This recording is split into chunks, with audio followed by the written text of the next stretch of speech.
చాలామంది ఆగ్నేయ దోషాలున్నాయి సార్ మాకు ఏం చేయాలని అడుగుతారు. ఇక్కడ చూడండి మెట్ల కింద కంప్లీట్ దక్షిణం వైపు మొత్తం క్లోజ్ చేసి పడేశారు.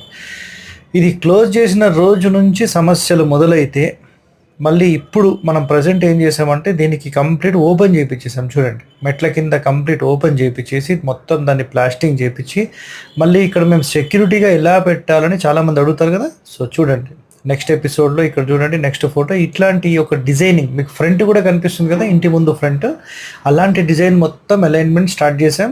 సో ఇంకొక నెక్స్ట్ ఫోటో చూపిస్తాను అలైన్మెంట్ ఎలా వచ్చింది. మళ్ళీ మూలలు ఎక్స్టెండ్ కాకుండా మూలకు గ్యాప్ ఎలా ఇచ్చామో కూడా ఇక్కడ చూడండి క్లియర్. ఇక్కడ చూడండి రైట్ సైడ్లో మీకు కనిపిస్తుంది కదా, ఈ తో అనే అక్షరం దోషంతో అనే అక్షరం మూలకు ఓపెన్ చేసి అక్కడ నుంచి అలైన్మెంట్ తీసుకొని టోటల్ ఫినిషింగ్ అయిపోయిన తర్వాత ఎలా వచ్చిందో కూడా ఇక్కడ చూపిస్తున్నాను. సో ఇలా మీరు చేసుకుంటే గాలి అనేది ఫ్రీ ఫ్లో ఉండాలి. ఆగ్నేయ మూత దోషంతో 100 సమస్యలండి, గుర్తుపెట్టుకోండి దయచేసి.